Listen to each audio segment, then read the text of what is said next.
श्री हर हर गंगा के किनारे बैठे सुखदेव जी महाराज आज हस्तिनापुर के राजा परीक्षित को कथा सुनाते। तो जब हिरण्यकश्यप ने कहा कि मेरे पुत्र को ले जा करके प्रहलाद को अपने जा करके पाठशाला में से अस्त्र शस्त्र की शिक्षा सिखाओ। एक दिन प्रहलाद आते हैं और जाते हैं, घर पर रोज आते हैं रोज जाते हैं, मन में विचार कर रहे हैं हमें बहुत दिन हो गए इधर से आते आते, अब हम दूसरे रास्ते से जाएंगे क्योंकि हम एक राजा के लड़के हैं। हमें पूरे राज्य में जानना चाहिए कि हमारे राज्य में क्या हो रहा है और क्या नहीं। तो प्रहलाद ने सभी से कहा कि चलो इस रास्ते को छोड़ करके दूसरे रास्ते से चलते हैं और देखते चलेंगे कि हमारे राज्य में क्या हो रहा है। जब दूसरे वाले राज्य से जा रहे थे, रास्ते से निकल करके जाते हुए कानों में आवाज सुनाई दी। आवाज कैसी सुनाई दी कि एक कुम्हारी थी और कुम्हारी रो रही थी, और रो इसलिए रही थी क्योंकि उसकी आवाज में बिल्ली के बच्चे दब गए थे। धोखे से बिल्ली के बच्चे थे उसमें दब जाते हैं, और उसी आवाज के पास में बैठी बैठी रो रही है और प्रभु को याद कर रही है। और कैसे रो रही है,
रो रो करके याद कर रही है। प्रभु मुझ पे गलती हो गई, मुझे क्षमा कर दो, इसमें बिल्ली के बच्चे दब गए हैं, हमें माफ कर दो प्रभु।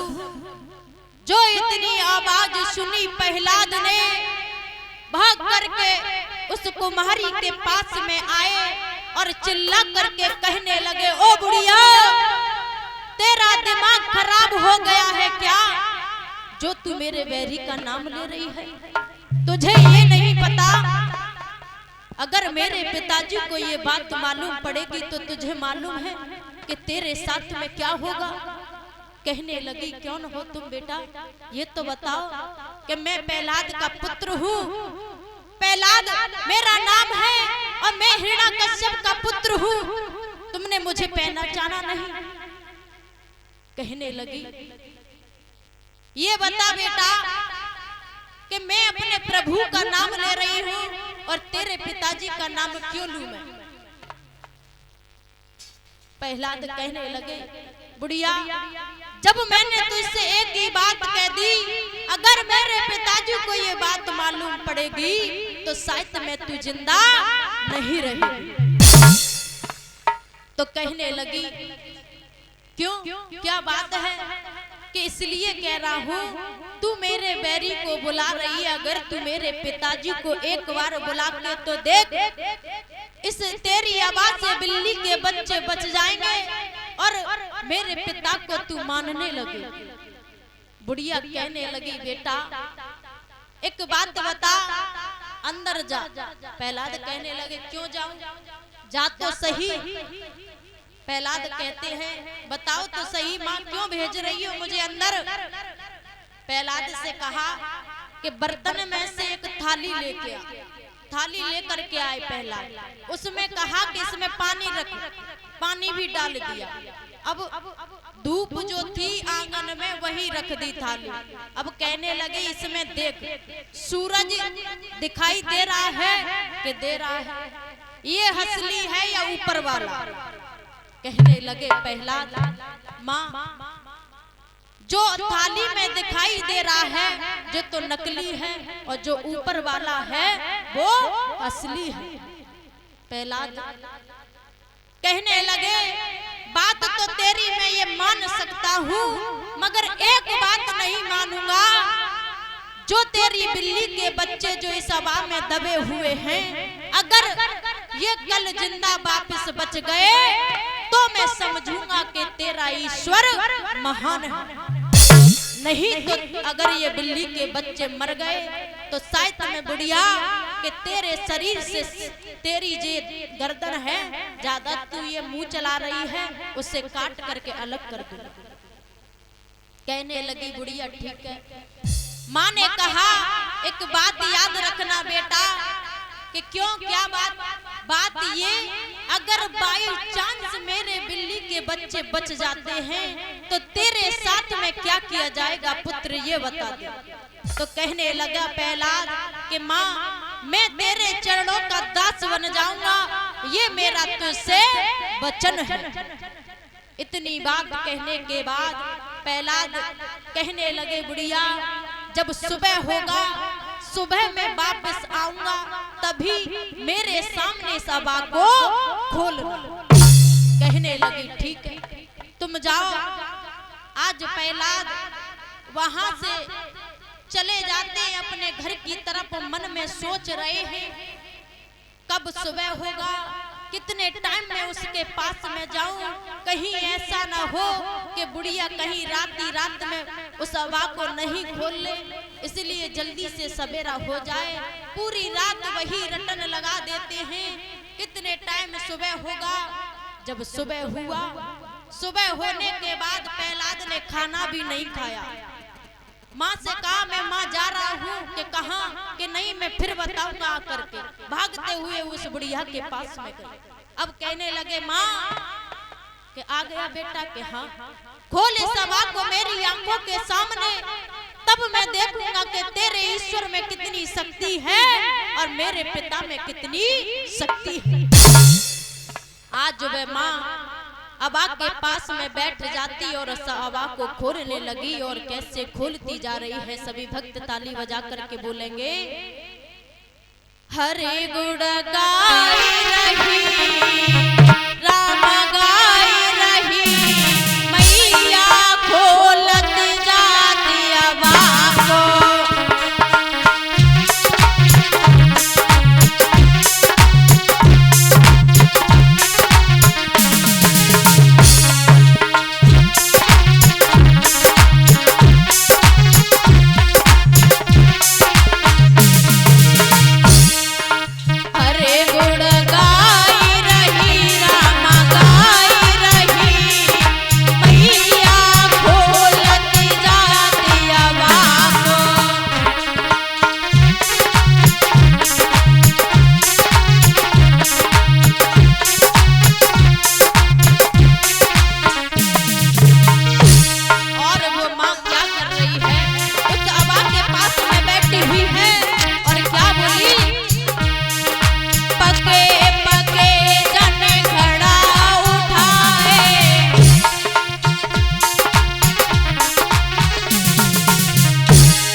वो कुम्हरी ने पक्के पक्के घड़े उठा करके एक तरफ रख दिए।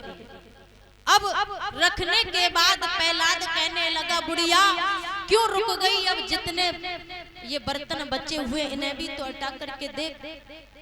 प्रहलाद से कहा कि तुम आकर के इन घड़ों को उठा करके देखो, इसमें बिल्ली के बच्चे जिंदा हैं या नहीं। प्रहलाद आए, जैसे ही उठा करके देखा, कहने लगे, पैरों में गिर जाते हैं माँ, मुझे माफ कर दे, तेरे बिल्ली के बच्चे तो बच गए, मुझे क्षमा कर दे माँ। और रो करके प्रहलाद बोले हैं क्या, पैरों पे लाल प्रहलाद गिरे, नैनों से आंसू बहने लगे, दोनों कर कुमरी से हाथ जोड़े प्रभु के प्यारे भक्त कहे,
कहने के बाद माँ के चरणों में गिर जाते हैं और गिरने के बाद माँ से कहने लगे, माता आज से तू मेरी गुरु है, क्योंकि तूने मुझे प्रभु के रास्ते पर चलना सिखाया।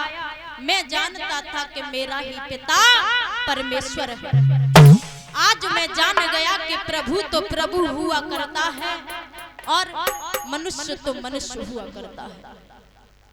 आज भक्त प्रहलाद अपने महलों में आए और महलों में आने के बाद खाना नहीं खाते हैं।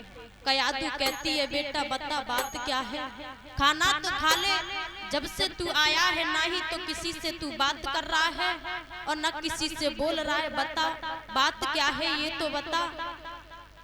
कहने लगे, माँ बात ये है कि मैं जब अपनी पाठशाला से आ रहा था पढ़कर तो एक बुढ़िया के अबा में बिल्ली के बच्चे दब गए थे, तो मैंने उससे कहा था कि इस अबा को मेरे सामने खोलना, तब देखता हूँ कि तेरे ये बिल्ली के बच्चे बच जाएंगे या नहीं। माँ ने पूछा तो फिर क्या हुआ बेटा, कि बिल्ली के बच्चे बच गए माँ। अब मैं समझ गया कि मेरा पिताजी तो नकली परमेश्वर है, अब वो परम भक्त मेरा वो ईश्वर वही मेरा सच्चा पिताजी है। इतनी बात सुन करके माँ कहने लगी, कोई बात नहीं है बेटा, ये तो खुशी की बात है। मैंने भी तेरे पिताजी को बहुत समझाया मगर उनकी समझ में नहीं आया। ताली बजा के पहले कीर्तन बोलो ताकि बाद में कथा करें। बंदे मैया ठाड़ी हो जाइयो आज। हाँ हेलो हेलो रंजीत, अरे रंजीता ओ रंजीता, हाँ क्या? ताली बजा करके सभी भक्त बोलेंगे, मेरी गोवर्धन ससुरा